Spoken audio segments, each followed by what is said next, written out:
আসসালামু আলাইকুম এভরিওয়ান।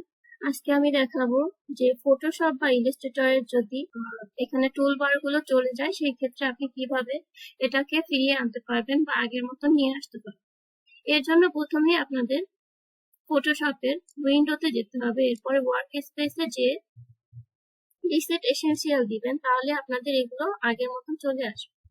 আর এখানে অনেক সময় ডাবল থাকে, এই ডাবল তীরের মাধ্যমে ডাবল তীর দিলে এটা ডাবল হবে, আবার ডাবল তীরে ক্লিক করলে এটা সিঙ্গেল লাইনে চলে আসে। এটা আপনাদের ইচ্ছে মতন আপনারা সাজিয়ে নিতে পারেন।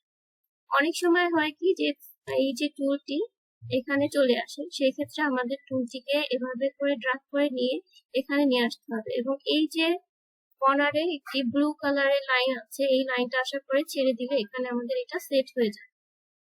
সেম ভাবে আমি যদি ইলাস্ট্রেটরে দেখাতে যাই, দেখুন এখানে আমার টুলটি আগে থেকে আমি এইভাবে আলাদা করে নিয়েছি। আর টুল বক্সটি আমি যদি সেট করতে চাই, আমি এই কর্নারে নিয়ে যখন আমি এখানে সেট করব ব্লু লাইনের সাথে, তখন এটা এখানে ফিক্সড হয়ে যাবে।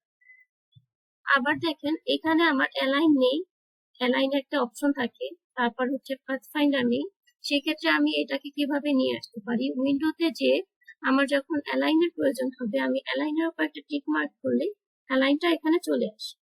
আমি চাইলে এটাকে এখানে নিয়ে এভাবে ড্রাগ করে যখন ব্লু মার্কটা আসবে আমি এখানে সেট করলে এখানে আমার অ্যালাইনটা সেট হয়ে যাবে।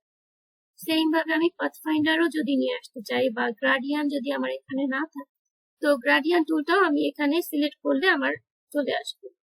আমি পাথ ফাইন্ডার ক্লিক করলে দেখুন আমার পাথ ফাইন্ডারটা চলে আসছে। তো আমি এখান থেকে ড্রাগ করে যখন আবার এখানে নিয়ে আসবো, আমার এখানে সেট হয়ে যাবে। এভাবে করে নিজেদের মতন করে আপনারা এগুলো সেট করে নিতে পারেন। আর যদি টোটালটাই এলোমেলো থাকে, সেই ক্ষেত্রে আপনি উইন্ডোতে যে ওয়ার্ক স্পেস যাবেন এবং রিসেট এসেনশিয়াল দিলে আপনার টোটাল এরিয়াটা রিসেট হয়ে যাবে। ইলাস্ট্রেটর বা ফটোশপে আরেকটি প্রবলেম হয়, ফটোশপের এই প্রবলেমটি হচ্ছে আমি যদি কোনো পিকচার ওপেন করে নেই,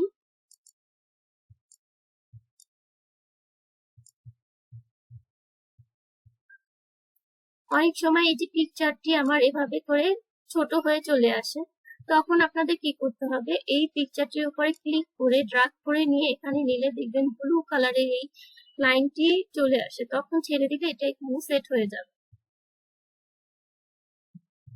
আমার ভিডিওটি ভালো লাগলে আমার চ্যানেলটিকে সাবস্ক্রাইব করবেন এবং লাইক কমেন্ট দিয়ে সাথে থাকবেন। এই ধরনের প্রবলেম হলে আপনারা আমাকে কমেন্ট বক্সে জানাতে পারেন, আমি নেক্সটে সেই ধরনের প্রবলেমগুলো সলভ করার চেষ্টা করব।